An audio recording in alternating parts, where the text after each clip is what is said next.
Hey guys, welcome to the channel. This is High Country Dan, and today I am going to show you guys how to do the perfect European mount for your trophy deer, elk, antelope, bear, moose, muskox, fox, whatever, I don't care. So there's a ton of videos on the internet, on the YouTube, a lot of blogs about how to do the perfect European mount. And I'll just tell you straight up, I've been doing European mounts for over 30 years. In fact, the very first European mount I ever did was on the first mule deer that I killed.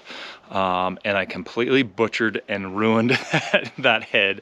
That was a nice 4-point mule deer that I shot when I was 14 years old. And that was honestly the very first European mount that I did, and I have perfected that system over the last 30 years. And so I'm going to show you some of the pro tips, equipment, all of the things that I use to do perfect European mounts. I'm going to try to keep this video as short and sweet, but also detailed. And so obviously, if you have any questions, please post them in the comments below. If you're new to the channel, welcome. Thanks for tuning in. Go check out some of my other content. I've got some great hunting videos. I've got gear reviews. I've got reloading, bow hunting, all sorts of tips and tactics on my channel. And thanks for joining us. So let's jump right in. What do you need in this project to do a quality European mount? Well, first of all, you got to have some things, right? You got to have some tools to complete this. Do you have to have these exact tools? Absolutely not. There are a lot of different things out there, but I'm just going to tell you right now, the stuff that I have is about the cheapest, easiest way to do this, and it's not that difficult. So let's jump in. I'm going to flip the camera around and show you guys what we're working with. All right. First things first, you gotta have something to boil the heads out in. So as you can see here, this is an old turkey fryer that I actually picked up, I think used off Marketplace. I think I paid $5 for this, guys. It's ridiculous. So I've got the turkey fryer, just a propane tank, and then the pot that it originally came with. Now I've made some modifications. You can see there's a deer head in here already. I've made some modifications. I just took I don't even remember, maybe my Dremel tool or a pair of tin snips, and I cut out little grooves in here on each side of the tank so that our cool little head just plops right down in there. I've made them big enough that this pot will do an elk head if necessary. I do have bigger pots that I use for elk heads, but this will work. You can head to, especially around Thanksgiving, you can find these turkey fryers everywhere. So as you can see, I've got a deer skull in here. Something that's really important to note, and I'll go over it really quickly since we're here, is that, so this is not my deer. This is a deer that a buddy gave me, and I'm going to do it for him for his kid. But you can see the jaws on there. There's still a lot of meat on there. This is not ideal.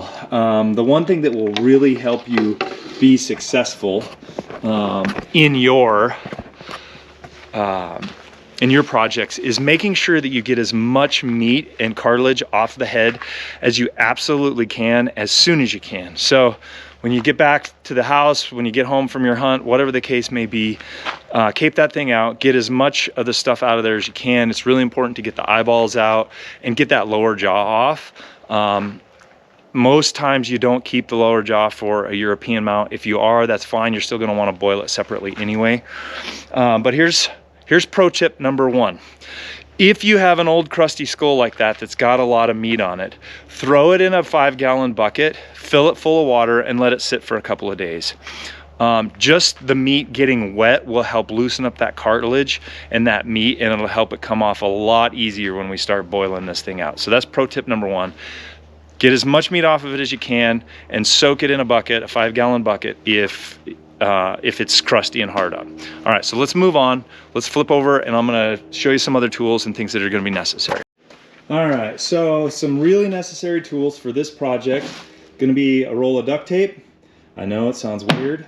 And some plastic grocery bags. Be kind of careful with the plastic grocery bags.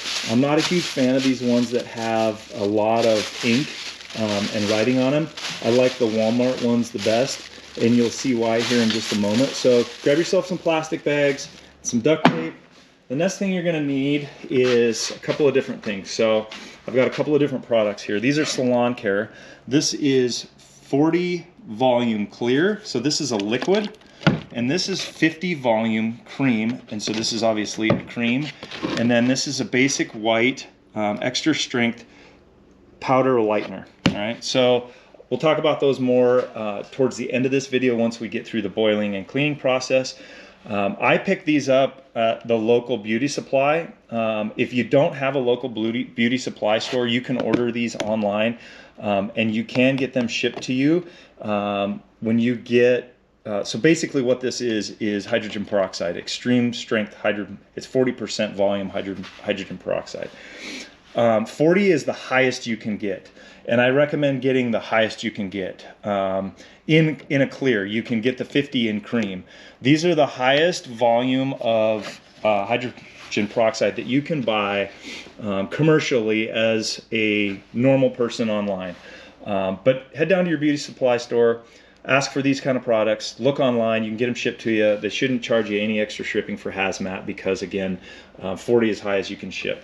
And then in this bin right here, I've just got some additional tools, just kind of an array of different things. This is for cleaning out brains. Same thing, just getting stuff off there, scrubbing off cartilage. A pair of needle nose pliers is absolutely necessary for grabbing stuff and pulling it out, especially out of the brain cavity, and once you get the guys out. This is a homemade brain chucking tool. I just wrapped some wire around an old screwdriver, and that way you can stuff that in there and kind of mix around the brains. I don't use it as much anymore, but I probably will on this project, just because this skull was a little bit crusty. And then just some old screwdrivers, brushes, wire picks, an old dental wire pick. I don't use that as much. And then a really good quality sharp knife. I like using my Piranha knife with the replaceable blades. I don't have it out here right now. And then here's kind of my bin of all of the stuff that I use to do these projects. So these come in really handy, and you'll see why at the end. You're going to want to get at least one, if not two, of these totes that are big enough to fit a head in it. And you'll see once we get this thing cleaned out how the head will sit in here. So those are your basic tools. Really, that's kind of all you need to do the perfect skull. Now you can see, let's go back over to my pot here. I've got the water level of my pot right up to the pedicle of the horns there. That's probably a little bit too much. I'm probably going to drain a little bit of this water out. You want it to be right about at the bottom of the pedicle, but you want it to boil up and kind of boil over the top of the skull here. Sometimes you can get a head that'll fit just perfect, and see how now that I've kind of tilted that back, they're actually out of the water. So let's talk about the water for a minute. What do you put in the water? Okay, so there's two main products, three actually, that you want to put in the water. The first is you want to put in one cup of borax.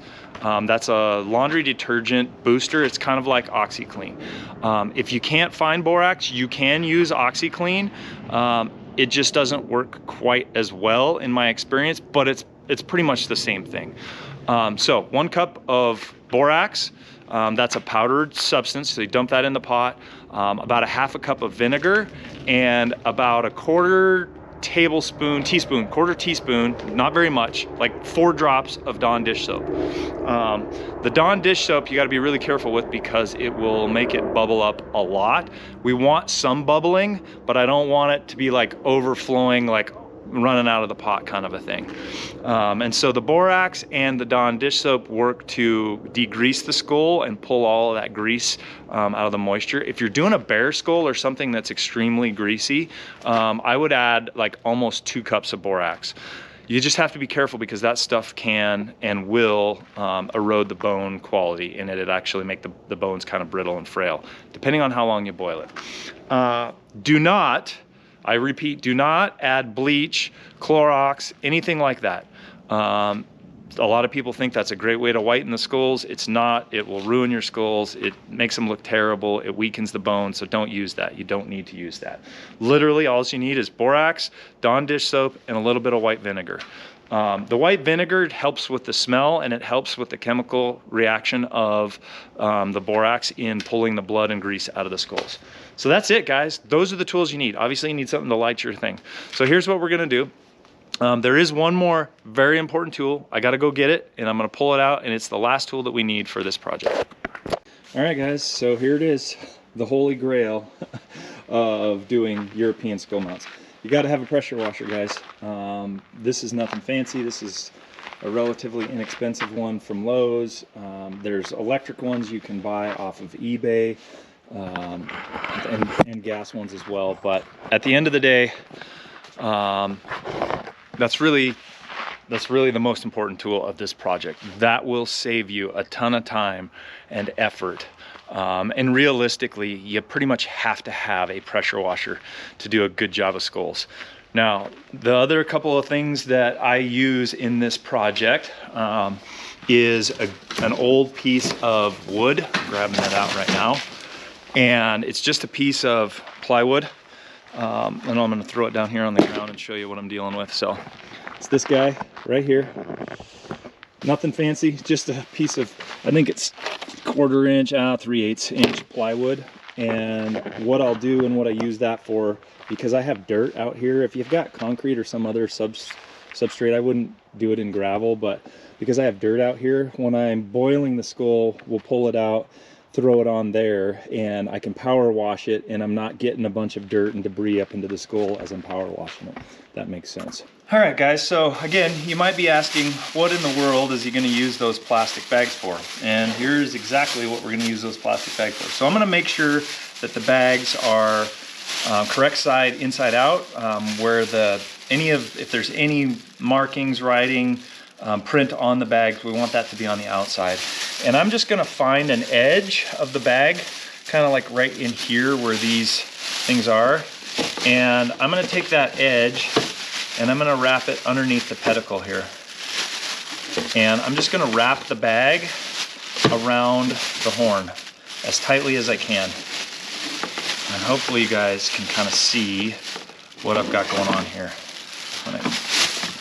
And I'm gonna try to go around it as many times as I can. So just like that.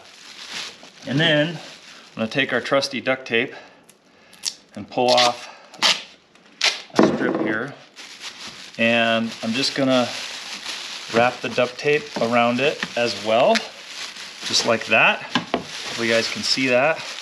And I'm gonna take a couple of strips of duct tape because I don't want this coming off during the boil, and I'm gonna wrap them around this as well. Now, the higher up that you can wrap and get the plastic kind of around the bag, obviously this isn't a giant deer, so it almost covers these antlers pretty dang well. The more it's gonna protect the antlers from the power washer when we're spraying it and boiling. So I'm just gonna use another piece of tape to kind of secure this up here. And again, it doesn't have to be anything special. Now, this one's got some hair and cartilage on it. I'm gonna grab my knife.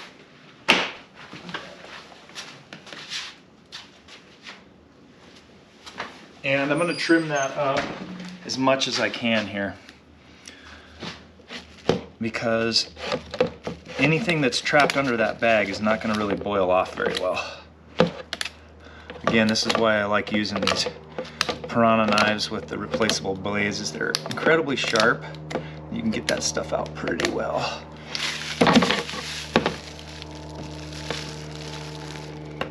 And this is, some of this stuff we'll be able to get off later too, but again, you want to try to get as much off before we do this. So again, using the edge of the bag, I'm going to get it underneath the antler here, and I'm going to wrap over it underneath that pedicle of the horn, and then I'm going to take the rest of the bag and just kind of do the same thing, go over it as many times as I can.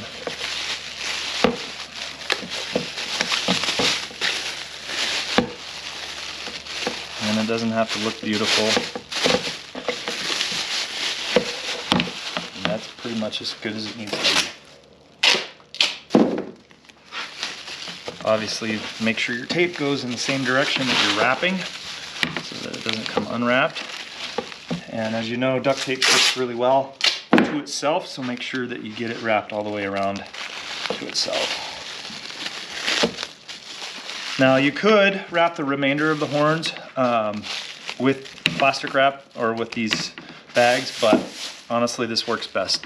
So the reason I use plastic bags versus something like plastic wrap, cellophane, there are a lot of people that do that. I've tried it. It works miserably, in my opinion. It doesn't last as good as these plastic bags do. And then when we're done boiling it, what I'll do is I'll just take the knife and I'll just run it right straight up through the plastic and the tape, and it peels right off, and you preserve the pedicles. Now, you can boil still, the water can boil over this and it will not remove the color of the horns. And we'll talk about later what you can do to restore some of the color in the horns, because I actually am gonna probably darken these up just a little bit for the customer. But yeah, that's it, we're done. We're ready to throw the pot in the water. All right, guys. So as you can see, we got this thing boiling here. Well, it's not boiling yet, but we got the pot fired up, and mine has 2 dials where I can control the temperature, obviously, from this guy, and then this just opens the tank. I run this full throttle open, flames shooting out the sides until it starts to boil, and then I'll start backing it down until I get just kind of a rolling boil. So that's what we want to get, is that rolling boil. We don't want this to be raging. We just want to kind of have a nice simmering boil. And that's what we're looking for in terms of how much boil we want. Okay guys, so let's talk about how much of these products do you need. One of the really important pieces of equipment you're going to need are some good quality rubber gloves.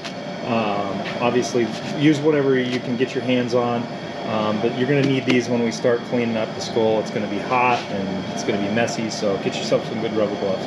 As far as the quantity of what you need here, this is really important. So, depending on the size of your soak bin, it's going to determine how much of this product you want to use.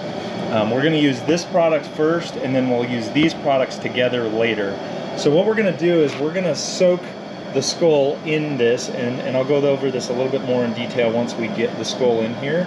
But you want to use as much of this as you can. I try not to dilute it at all. One of these containers I think takes about 3 or 4 of these liter bottles, or 32 fluid. Oh my gosh, I can't talk.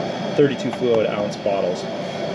But here's a trick that you can do. So I've only got 1 of each here because I have a 5-gallon bucket that I keep in my garage that is completely full of this stuff.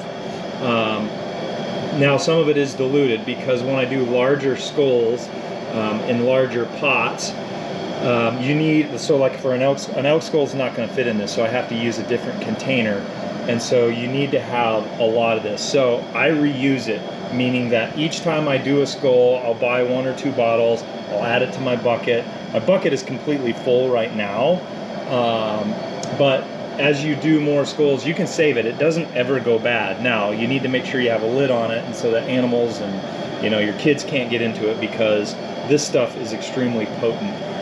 It will bleach and burn your skin. So, because that's pretty much what it is. It's not bleach, but it's pure hydrogen peroxide. So, you'll see in a moment. I'll pour some of the bucket liquid in here once we get the skull in here. Okay, so even though it's not really starting to boil yet, I'm gonna start cleaning up some of the stuff off of this skull as much as I can. I'm gonna take it out here to my board, and hopefully you guys can see what I've got going on, but obviously there's some meat and stuff on here that didn't get cleaned off the first time. Hello, that's Mako the dog. Hi Mako, go lay down. So this stuff is not gonna just fall off of here. And so we need to get as much of it out and off as we can. And so we're just gonna keep doing this over the course of the next couple hours. Obviously be really careful with these knives. Hey buddy, go lay down. Go on, go lay down. Be really careful with these knives so you don't cut yourself, because they are sharp, and I have cut myself very badly with them. And like I said, we're just gonna trim up and try to get as much of this stuff off of here as we can.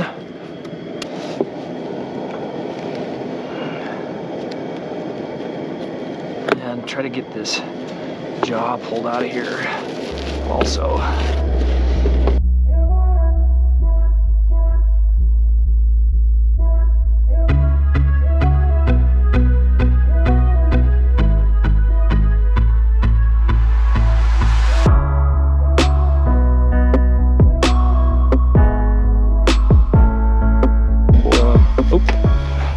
So we got there, it started boiling and blew out, unfortunately,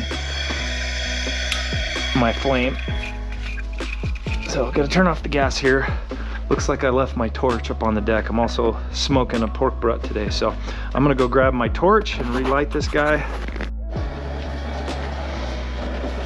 Okay guys, so as I was saying before my flame got blown out, now obviously you can see we got a rolling boil and it's boiling up over the horns, and that's why we put plastic on there to protect them.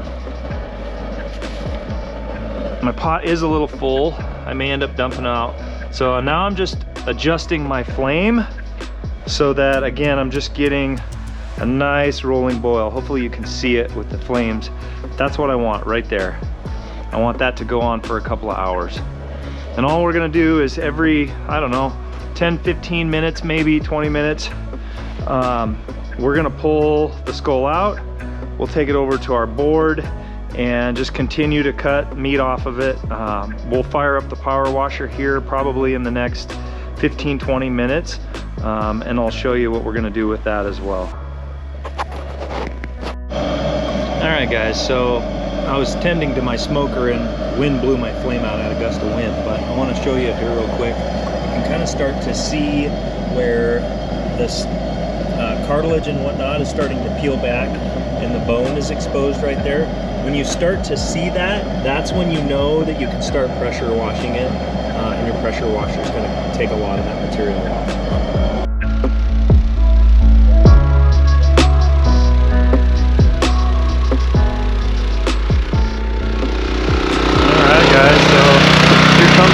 Part. Let's go set them on there.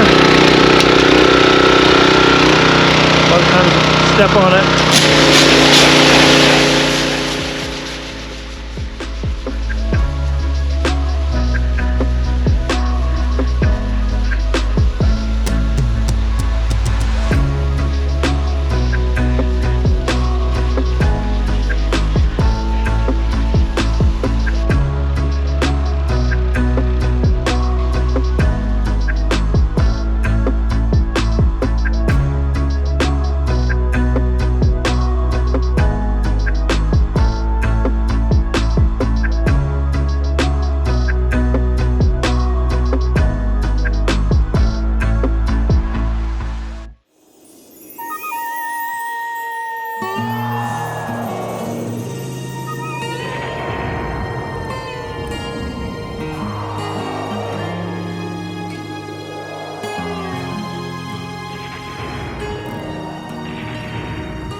That's pretty much how it goes.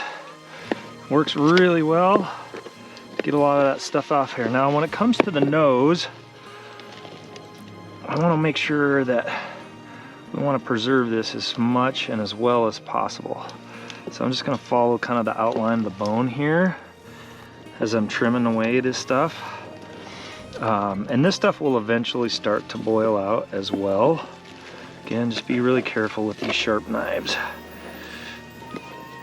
And I'm just following the edge of the bone up and around, kind of get that cartilage loose and off there. The nose is definitely the hardest part, and everyone seems to be just a little bit different in terms of how well they come out, and if they come out, and if you can save the nostrils. Most of the time, if you're careful with your power washer, you can save the nostrils. Get this little hard chunk of cartilage out there. One thing that works really well with these knives, so there's a lot of cartilage around the eye sockets. A lot of times just using the flat edge of the blade here. So that's going to be pro tip number 2, call it 2 or 3, is you use the edge of your blade as a scraper to kind of scrape this stuff off, because this stuff is not going to come off. I don't care how long you boil it, it's not going to come off there unless you cut it off. So getting as much of it off each time that you power wash, just take a few minutes while it's wet here, kind of just scrape it off, is the most effective and best way that I found. I used to use, like I said, you saw all my little tools in there. I used to use dental picks and painstakingly would pick this stuff off for hours, but I found that just using the side of a knife blade works way better. I mean, look at how much we've already cleaned this guy off after just one power washing. It's pretty impressive and super pretty easy, you know. It's not a lot of effort going into power washing this thing off here. Again, just trying to get as much of this stuff out and off of here as you can. Yeah, because a lot of times, again, some of this stuff just isn't going to come off. The back of the skull here, again, just kind of using the blade to get as much of that stuff out of there. You know, and do it to the level that you're happy with the results. A lot of this cartilage and stuff that we'll get out of here, even if you don't get every single little tiny piece, a lot of it will get bleached or whitened when we do the whitening process, and it's not even visible as long as it's not like a big chunk that's hanging off there. This stuff around the back of the skull is always the hardest. And no matter what you do to power wash that, that ain't coming off. So I'm gonna throw this back in and let it boil some more. You can already see that it's kind of starting to turn white here as it starts to dry out. The one thing that's really important is you want to keep these things wet as much as possible. All right, throw her back in there. So one thing you can notice here, I want to show you guys, is that I strategically cut these notches so that sometimes I can rest the antler tips on these handles, just like I am here right now, and that tilts the head back so that it helps me get a better angle when boiling. So let's go ahead and fire this dude up a little more, get her boiling again. But look at how much came off just that first blast. And literally, guys, you don't have to do this for that long. You don't have to boil it all day long.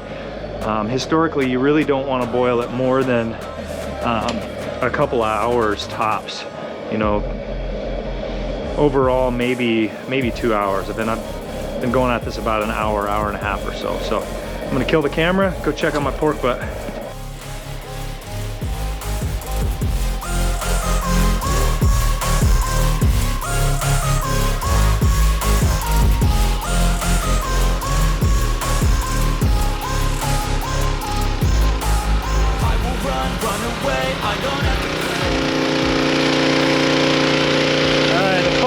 Getting the brains out. It is nasty.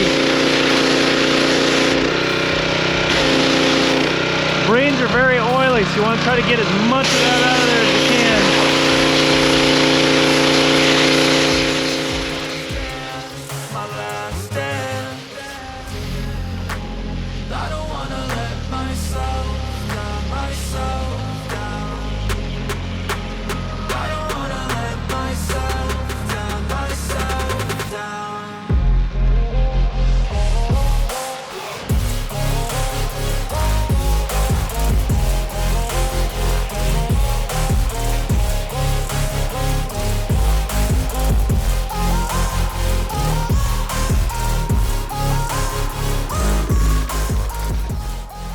Alright, so I'm gonna grab our needle nose pliers and our knife here, and this is where the needle nose come in really handy. As you can reach down in here, hopefully you can see me, and start pulling off this cartilage. This is basically the connective tissue that surrounds the brain. You want to try to get as much of that stuff out of there as you can. And it is hard to get out, but if you're patient and Just keep trying and get a lot of it out of there.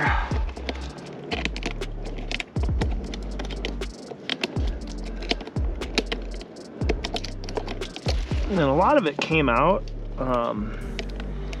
when we power washed it. Stuck the nozzle in there and blew all that stuff out. You got to be careful.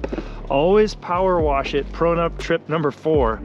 Always power wash it from this angle. Stick your nozzle in here, because that way when it blows out, it'll blow out that way. If you stick your nozzle in there like this, it's going to come right back in your face, and you're not going to be real happy. It's gross. I've gotten it in my mouth and in everything else. So the first couple times when you do that, now once you got the brain cavity stuff out of there, like we got the majority of the brain out, now we're just getting the cartilage and the connective tissue and all that stuff out of there. And I'm just working my finger in there, trying to get it kind of loose from the edges and from the sides, so that if I can get my needle nose in there, I can grab a hold of it. And sometimes you can get it, sometimes you can't. That's what that little wire tool I made. We got about, oh man, there's really not that much left in there. I got one little kind of chunk. I think as soon as we get these ears out, we'll be a lot better off. So let's talk about the ears really quick. Depending on your preferences, I don't like to save the ears, and I don't really care if I get them out in one piece or not.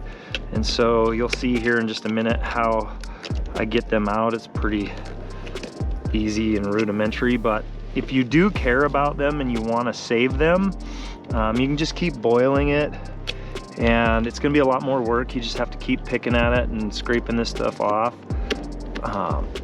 But I don't keep them, and I've never really seen anybody. It's just so hard to get the cartilage and stuff in there out of it with those earpieces in there. So let's grab this screwdriver. I don't know why I grabbed my dental pick. I don't really need it. A lot of times these needle nose pliers work really well to just stick in the hole there, and you just kind of pop them out. Sometimes you got to get the screwdriver down in there and really kind of pry them out, and then once they come out, they come out. And again, you're kind of left with just cleaning up the pieces here and the cartilage around it. I'm probably gonna have to get another blade here shortly,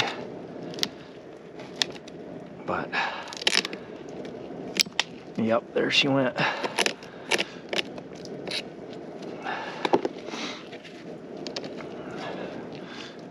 But I've noticed right in here down in the bottom is where some of that brain tissue, connective tissue, will get stuck right there in that little hole, if you can see it. And so we're going to try to clean as much of that out as we can.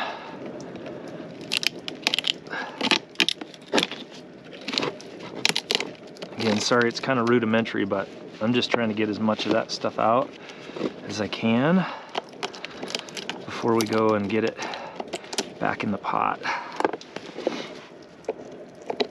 Pull these little guys off here. As you can see, this is why the needle nose come in really handy. And also for this guy. So see there how you can see how it's starting to kind of loosen its way up? I don't want to pull on that yet. I'm going to let that boil a little bit more, and I'm going to get my knife blade, a new knife blade, and we'll cut that out. So let's get this guy boiling some more.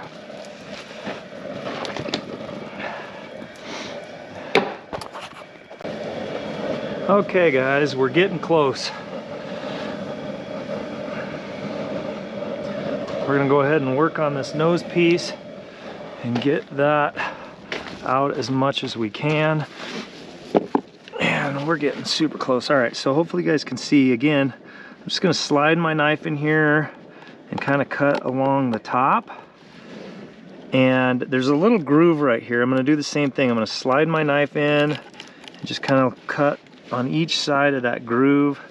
You can, if it helps, sometimes get a little bit of this stuff out of your way.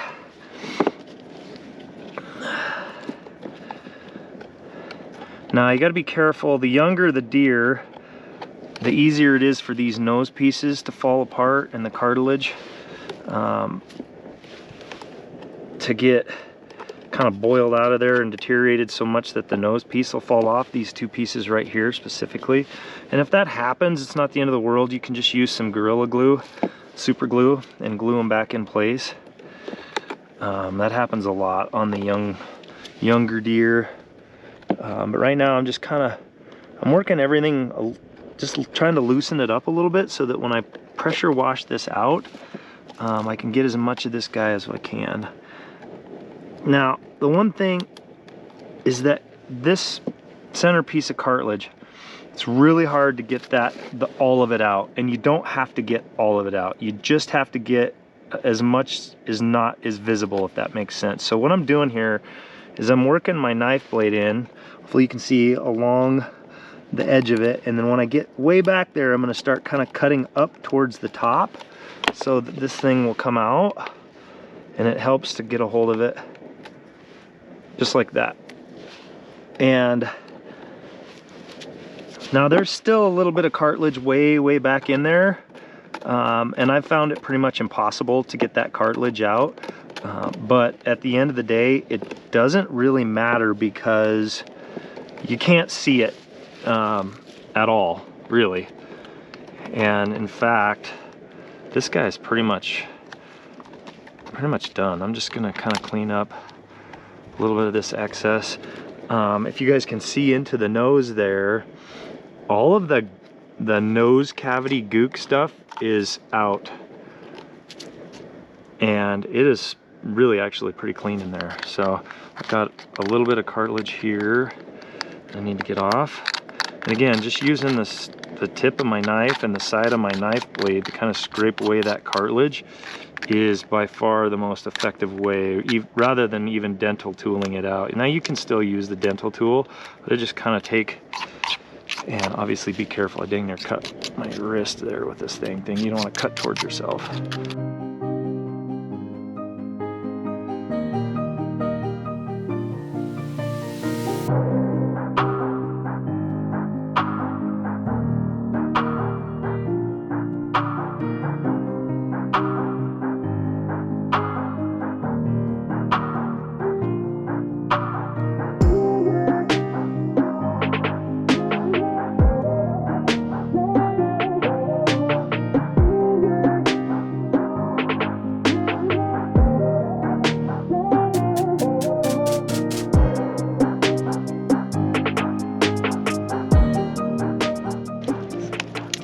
Thought is we're gonna get it wet, let this stuff get soaked up just a little bit.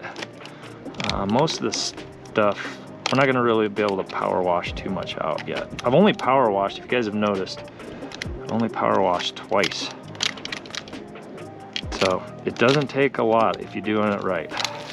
All right, let's go get this dude wet again, and we'll power wash him one more time, make sure we got all the stuff out of the brain cavity, and we will be done.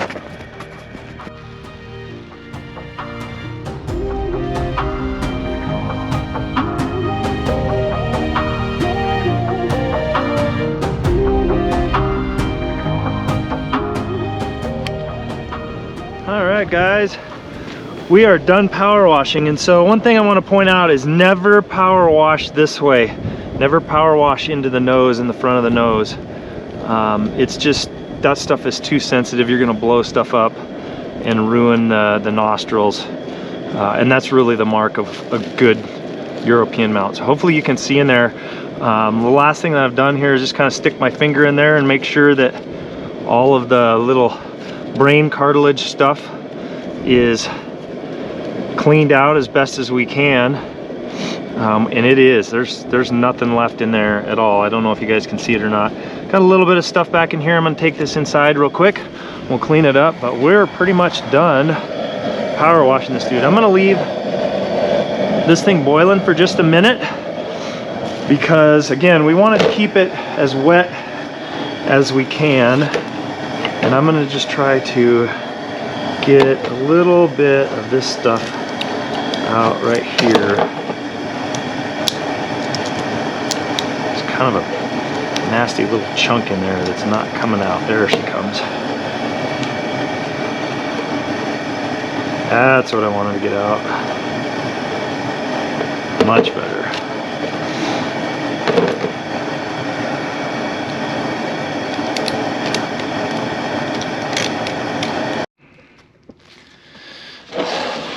All right, guys, so we have gotten this dude as cleaned up and boiled out as it is going to get or needs to be. And the last step here is just kind of making some final trim, clean up the nose and some of the cartilage around the base of the nose here, and taking off our plastic wrap. So as I said earlier, we're just going to take our knife, kind of gently and slowly kind of work up through the plastic and the duct tape, and it should just peel right off of there, no problems.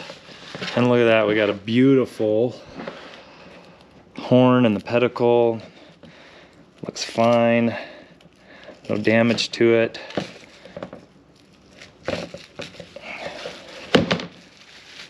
Just cut all the way off here. And get that cleared up out of the way. And there you go.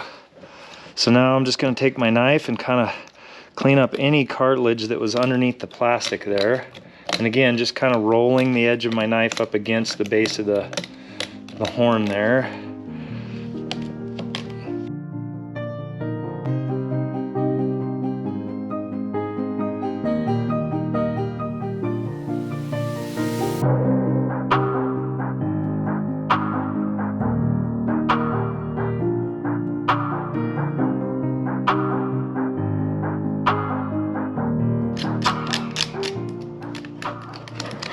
Now, the last thing we can do is take our little wire brush here and just kind of go over everything, make sure we don't have any of those little nubs or anything like that sticking up anywhere. If they are, you can scrape them off with the edge of your knife blade again. Got a little one right here.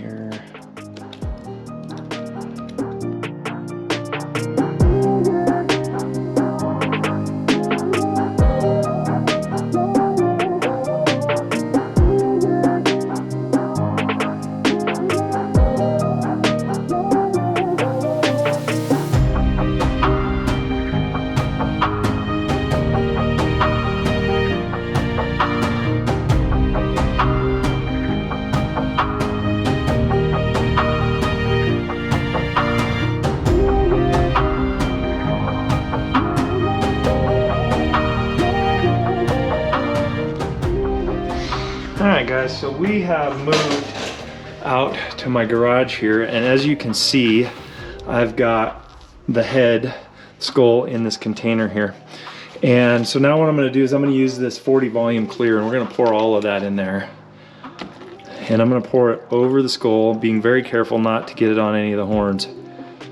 Just kind of let it trickle over the skull here until that's all filled up.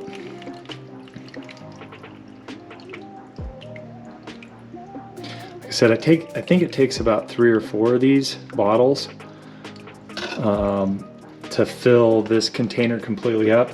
But what you can't see is I've got a 5-gallon bucket down here, just off camera, that is completely full of that same solution.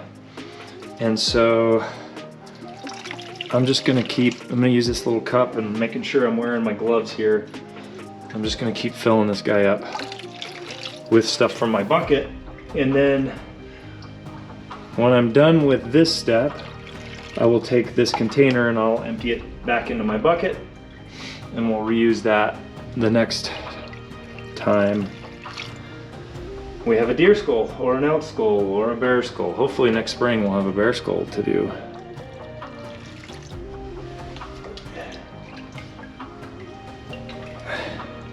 All right, so before I get it completely filled up, I'm gonna show you one other really important thing you need to have.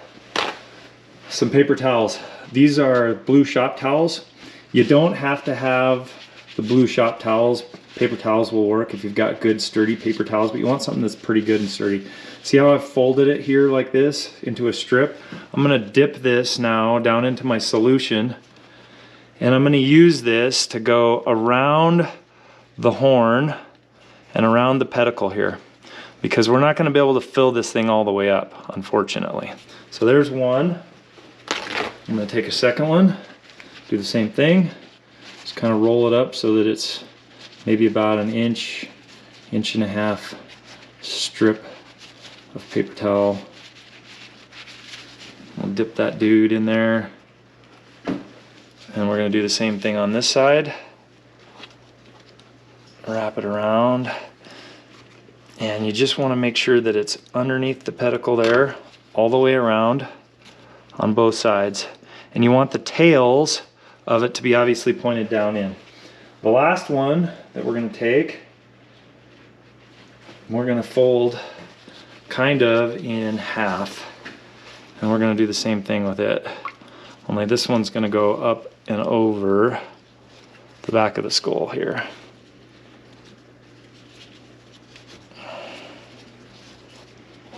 Just like that.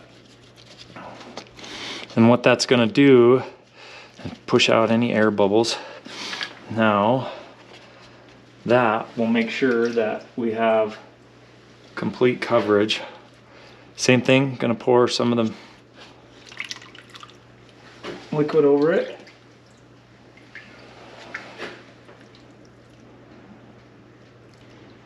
Saturating that paper towel until it's completely full.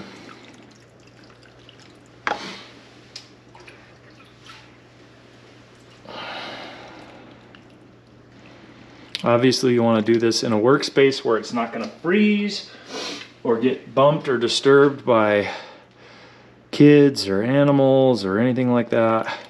And we're going to fill this tub up as full as we absolutely can until the bottom of the horn or the pedicles are almost submerged.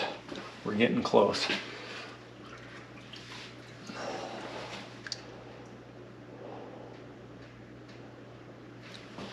And I'm just looking underneath here to see how close the horn is to getting into. I think we're pretty much there. All right, there you have it.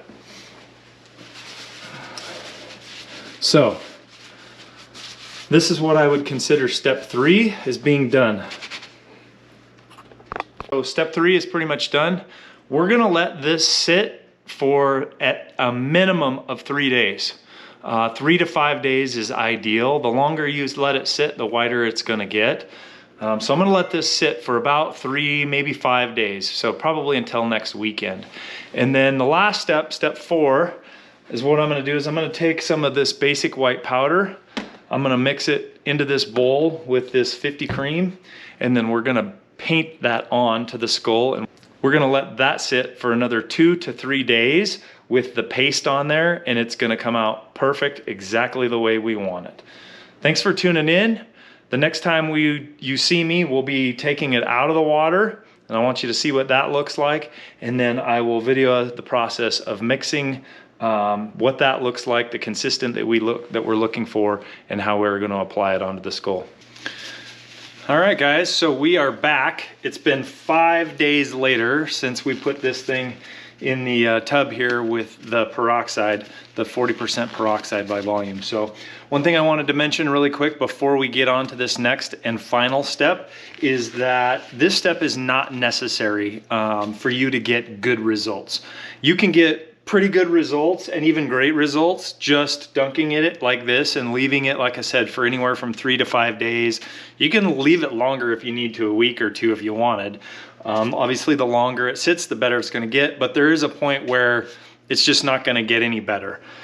So if when you pull this thing out, it looks really good and you're happy with it, then by all means you can be done and you don't have to do this last step. However, if you can and you can get your hands on these products and you want it to be that next level, like taxidermy level look, then this next step is necessary. So let's jump right into that. We're gonna pull this dude out and I'll show you what this last step is.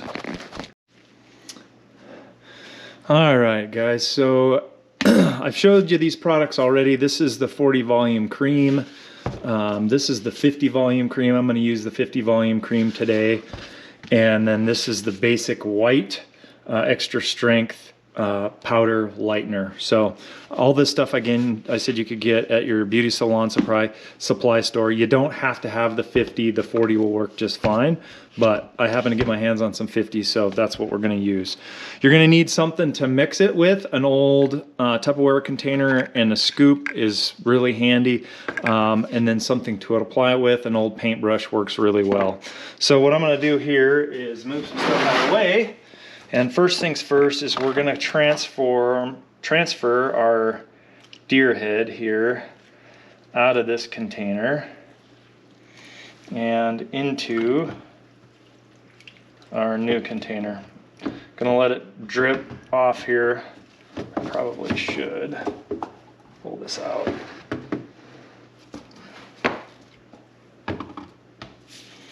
So I can let it drain pretty well.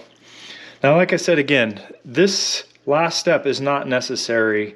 You know, if you're happy with these results as this thing looks right now, which it looks pretty great, it's not bad. But what I will say is that, again, if you want to get that next level of whitening done, that's this final step. Because this looks good, but I'll be honest with you, this skull in a year or two is going to start to yellow over time, and that's what we don't want.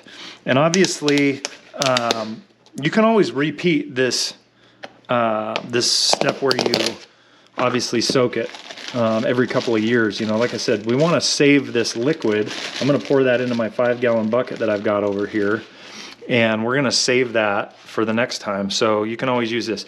All right, so now hopefully you can see I'm scooping in some powder here. I'm just kind of going by sight. I'm going to add probably about 4 scoops of this powder. That's 3.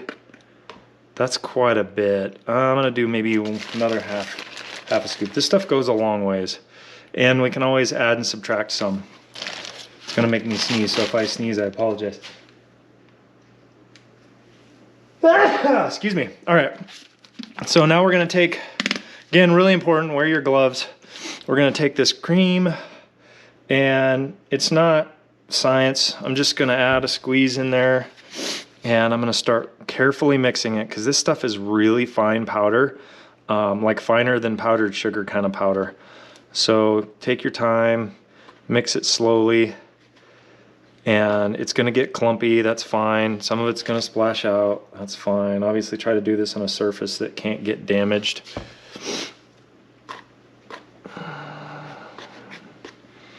And we're just going to keep adding. Now, one thing you could do is you can, if you can't get your hands on the powder, you can actually just paint this paste on there, and that will work as well. Well, I don't want to say as well. It will work also, not as well as the paste does, but the paste works the best, obviously. So that's pretty good. I want it to be a little bit runnier than that. Consistency wise, like, you don't want it so runny that it doesn't stick to the paintbrush, because we want it to stick to the skull, obviously. And, or I'm sorry, you don't want it so runny that it actually runs off of the skull. That's what I was trying to say. We want it to stick to the paintbrush and still stick to the skull. So that's pretty good. And a little bit goes a long way. So first thing I'm going to do is flip this guy over. And I'm going to paint the bottom and inside these cavities. And again, we're just brushing it on. Careful not to splash this stuff onto anything that you don't want it bleaching. Wear some old clothes. old shirts, old hats, everything that it's around, you want to be careful with. Obviously the bottom is not going to be as important as the top, but you want to be really careful not to get it onto the horns, because we don't want to bleach the horns, right? Get it into all those cavities. Sorry, my phone's blowing up on me. And especially on the teeth, because we want those teeth coming out pretty white. I don't really care if they're like perfectly white, but as close as I can get them. And the more you get this caked on to where you can't see the actual bone, the better it will work. So again, this one's going to turn out pretty good anyway. I think that's about as much as I want on the bottom. Now let's start on the top.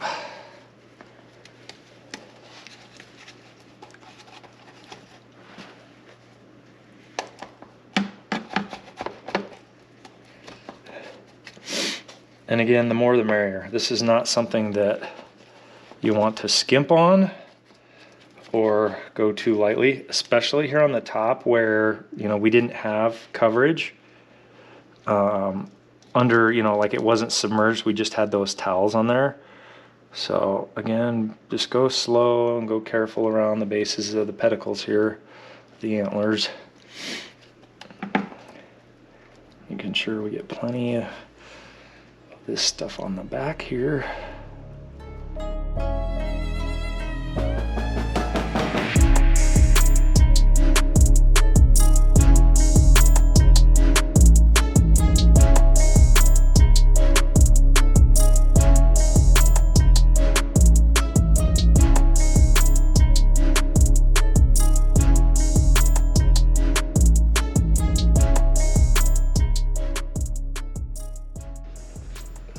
Got that off. There we go. All right, so that's it. We're gonna let this dry for as long as it takes to dry and turn back into a powder form, basically. One of the things you can do, if you didn't get really good success from dunking it and you still want to make it even just a little bit wider, one of the things you can do is you can take some of this liquid, put it into an old squirt bottle, like a spray bottle. You can pick one up from your local Home Depot or Lowe's or something like that, or even the grocery store, and use some of this liquid. And every couple of days, as this starts to dry out, carefully just spritz it and re-wet it with this fluid, with this liquid, this hydrogen peroxide, and it works the same. It'll work phenomenal. And you could do that for 3 or 4 days. This will take probably maybe 2 days to dry out just like this without spraying it at all. This one I'm not going to spray because I don't need to. And then the last thing I'm going to do, and I'll show you that step as well, is once this dried up, I'm just going to take it into I may show you that step or I may not. The first thing I'll do is I'll take a brush it off. I'll take it into the house and actually rinse it off in my big sink and just get all of the remaining powder off of it, and then use my air compressor to just blow out all the nooks and crannies where that powder might be. And that's it, you're done. So I hope you guys enjoyed this video. The next cut will be me cleaning this out and I'll show you the final product. Thanks for watching. All right, guys, the last step of this project is to go ahead and dust this stuff off. It's already dried out, so we're just going to use the same little brush here that we used to apply it to just work in there and get all this stuff off of here.